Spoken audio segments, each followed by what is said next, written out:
This wasn't a fringe cult. This was scripture, followed to the letter. ISIS said, and I quote, slavery is part of Islam. Taking kafir women as concubines is sunnah. Mass executions are jihad. And guess what? The Arab world did nothing to actually stop them. Yes, they issued fatwas calling it un-Islamic, but only after the videos got out. But deep down, they knew this was how Islam expanded always, through India, Persia, Africa.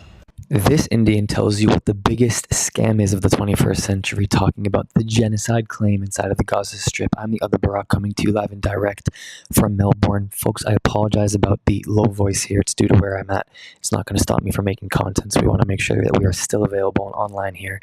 And if you're brand new to this channel, welcome.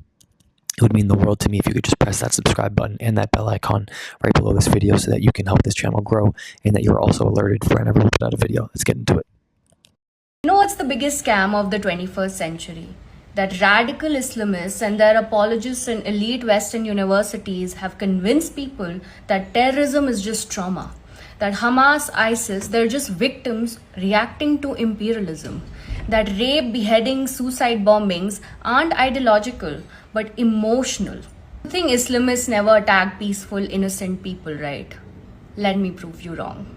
In 2014, ISIS invaded Sinjar, a Yazidi town in Iraq. Within days, 5,000 men were executed, dumped in mass graves, the women and girls abducted, caged, raped, some just 9 years old, sold for $10 in slave markets. ISIS printed rape manuals. They quoted Quran and Hadith in Dabiq, their magazine, to justify it. The Yazidis weren't people of the book. They were mushrikun, polytheists, and enslavement and rape of non-believing women, they said, was Sharia compliant. This wasn't a fringe cult. This was scripture, followed to the letter. ISIS said, and I quote, slavery is part of Islam. Taking kafir women as concubines is sunnah. Mass executions are jihad. And guess what? The Arab world did nothing to actually stop them. Yes, they issued fatwas calling it un-Islamic, but only after the videos got out. But deep down, they knew this was how Islam expanded always, through India, Persia, Africa. Turkey were actually funding the militias and letting ISIS fighters freely use its borders in and out. Syria ignored it. Saudi Arabia only condemned it after it went viral. Iraq looked away. They weren't outraged by the atrocities. They were embarrassed the world saw them. And the West? No protests, no hashtags, no campus riots. The victims were brown, indigenous, non-Muslim. So the feminists stayed quiet. The Muslim student groups vanished. No BBC Al Jazeera specials. No free Sinjar ever heard from Zoran Mamdani and his professor of colonialism father at Columbia. To those woke activists chanting Hamas slogans, you are being used by soft jihad. Funded by petrodollars, defended by regimes that still believe women are property. You were never taught about the Yazidis because their story exposes the truth that Islamist terror isn't a reaction.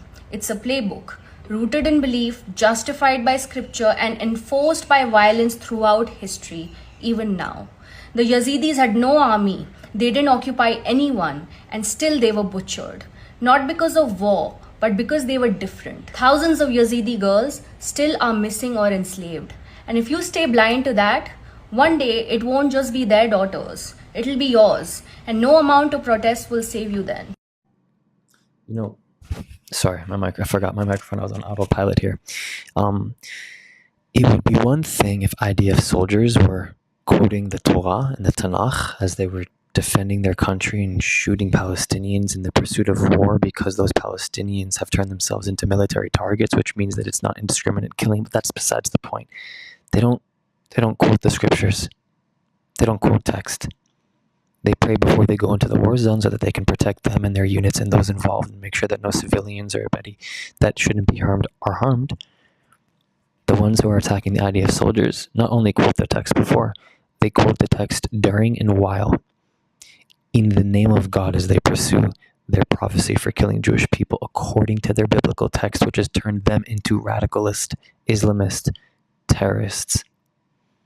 That's the fundamental difference when we talk about the radical political ideology of this war and who's fighting that.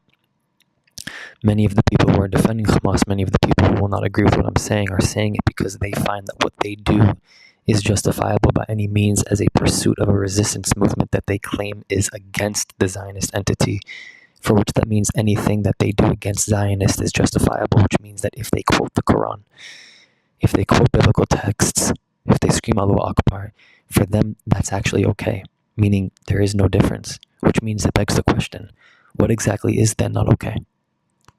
And it's funny because nobody can answer that question. They crossed every line possible, every moral code of conduct possible on the 7th of October, and it's been dismissed.